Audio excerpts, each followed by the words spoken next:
Thank you very much. We should be having 1 or 2 questions, but I had a message just now from Darcy, who says he's got to deal with a clinical matter in 15 minutes. Oh, sorry, Lord Rees. It's not till 2:30. Oh, not 2:30. I think you have. I think we're in different time zones, are we? Or? Okay. So you've 2:45. You've got an hour, have you? An hour and 15 minutes. Yes, sir. Okay. So you missed it. You missed the end. But let's have 1 or 2 questions for David, and then we'll go on for you. So welcome, Ari. Anyway. Thank you. Okay. Yes.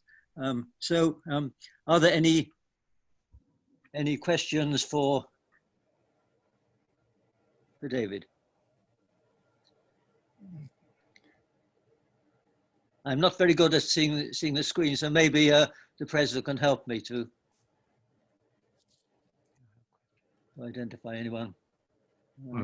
Hubba Wang, Scotland. Yes. Yes. Please. Yes. Yes. Not yet coming. Who is sharing? Yes. Who wants to do a screen share now? Yes. Dr. Wang? Yeah. Okay. Yeah.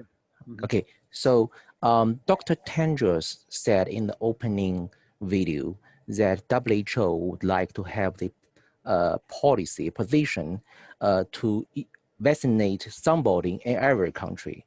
So which means we need to prioritize some of the group.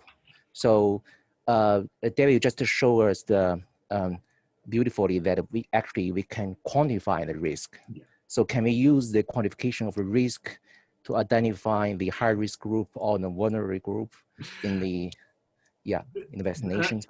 This is a matter, it was on the front page of the Times today. This is a matter of enormous concern in Britain at the moment. We have a risk calculator that I've been working on with others that will give you, will produce this risk, the kind of age-specific risk are shown, but taking into account medical factors as well. So we can in fact stratify the population into those at the most vulnerable to the least vulnerable. And there is a massive range here, 10,000-fold differences. And so we could, if necessary, we can, aim either shielding or vaccination at the most vulnerable group. And it's basically as older people, plus some younger people with medical conditions.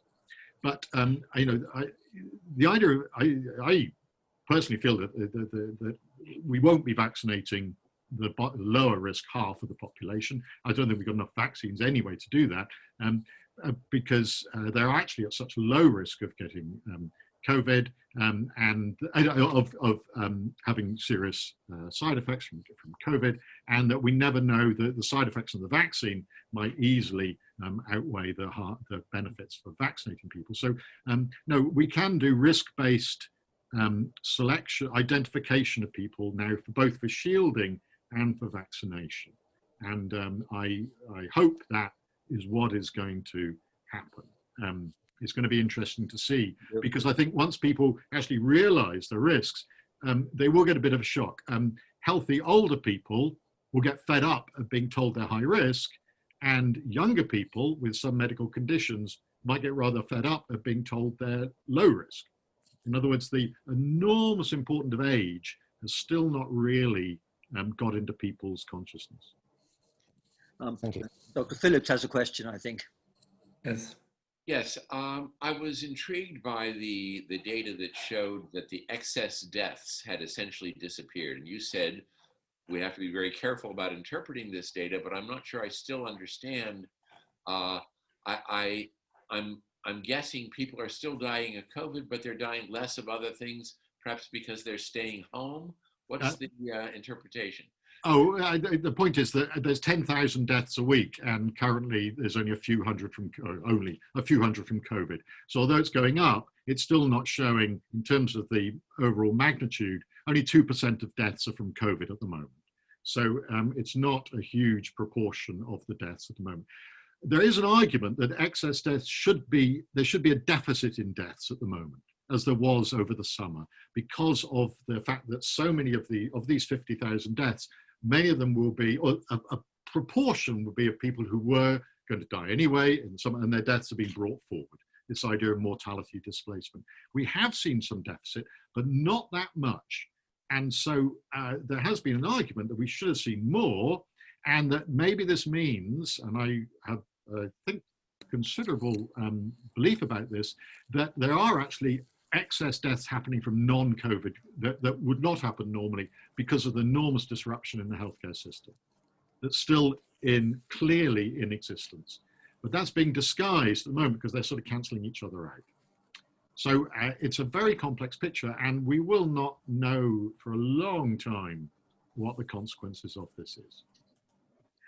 Thank you, David. I think we should move on, but there'll be more chance for questions at the end. But let me now introduce Ari Darzi, who I've had the privilege of knowing for some time. He's had an amazing career. He's an Armenian, brought up in Iraq, in Baghdad. Then he moved to Ireland and then to the UK. And he had a spectacular career as a surgeon, being a pioneer of non-invasive surgery and robotic surgery. And he was involved in medical politics and even in real politics. He was made a minister in Gordon Brown's government and put in the House of Lords to deal with health policy. And he has continued to be a major figure in not just UK health policy, but internationally, because he's got extremely wide international contacts and is very widely respected. And it's a great honor to have him here to speak to us. So over to you, Ari.